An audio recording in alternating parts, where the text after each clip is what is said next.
like, share and subscribe to my video. Press bell icon for latest updates and upcoming video. We also conduct online classes for SSC, FYJC and HSC students. Interested candidates can contact to comment section.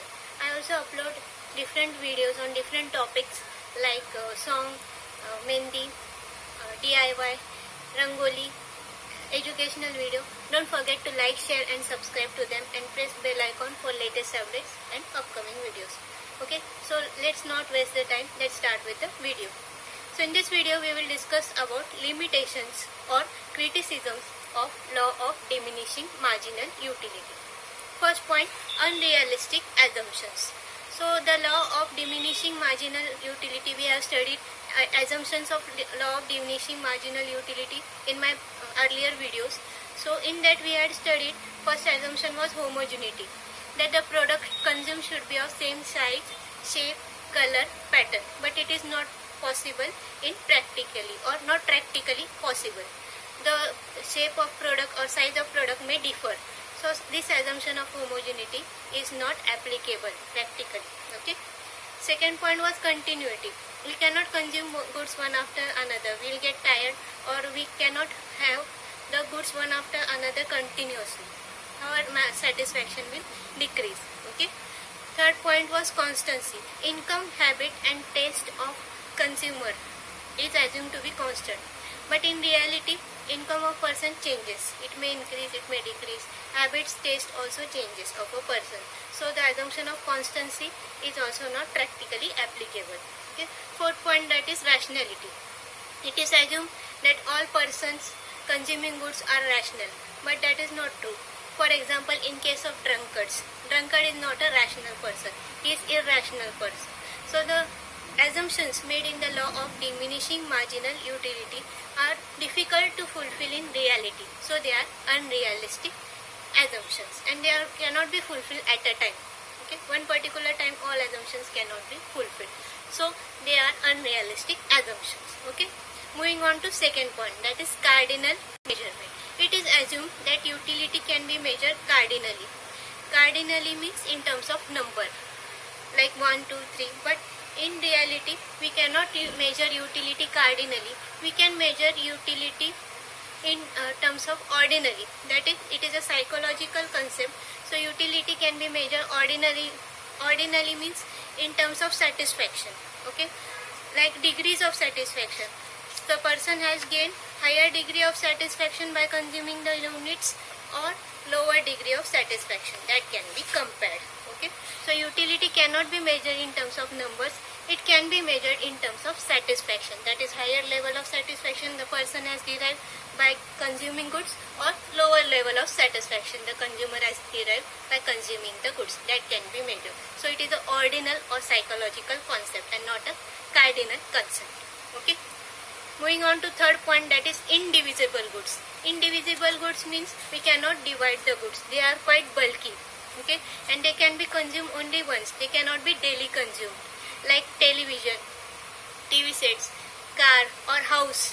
They are not consumed daily. They are consumed once. Okay, so they cannot be purchased daily and they are purchased only one at a time. If they are broken, they may be purchased another but they are not purchased continuously or daily. Okay, so it is impossible to compare marginal utility derived by the indivisible goods because they are not purchased repeatedly. Okay, so the marginal utility of units cannot be compared. So indivisible goods, in case of indivisible goods, law of diminishing marginal utility is not applicable. Okay, I hope the point discussed up to now are clear. We will move on to fourth point, that is constant marginal utility of money. The law of diminishing marginal utility assumes that marginal utility of each unit of money will remain constant. 1, 2, 3, all units which we are consuming, it is assumed that marginal utility of money will remain constant, but it is not practically applicable. Okay, so marginal utility of money will differ from person to person. For example, rich people will have less marginal utility compared to poor people of money. Marginal utility of money will be more for poor people because they have less money, and they have more value or marginal utility of money compared to rich people. Rich people have more money, so they don't have much marginal utility, or value of marginal utility is less for them. Okay, so it is also influenced or affected. Marginal utility of money is also affected by different factors. First, changes in price. So when commodities price fall, value of money will increase. If commodity price falls, suppose pen's price falls from 6 rupees to 5 rupees, 1 rupee is less. Okay, so its value will increase. Okay, and vice versa. When the price will increase of pen, suppose from 6 rupees it goes to 8 rupees. So now value of money will be more. Okay, so value of money will be less and vice versa. Okay, with increase in price value, we have to pay more money and we will get less commodity. Like the price of pen has increased from 6 to 8 rupees. Now we will have to pay 2 rupees more and we will get a single pen only by paying that 2 rupees, additional 2 rupees. Okay, I hope point is clear. Next point, that is single want. Fifth point, that is single want. The law is assumed or restricted or limited for satisfying only one want at a time, but it is not practically applicable. For example, electricity.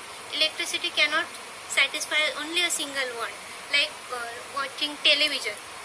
Only a single want cannot be satisfied. With the help of electricity, we can satisfy numerous wants, like we can consume television, refrigerator. Electricity will be used for consumption of refrigerators, television, mobiles, washing machine, and so on. So the assumption of a single want in case of diminishing marginal utility is not practically applicable.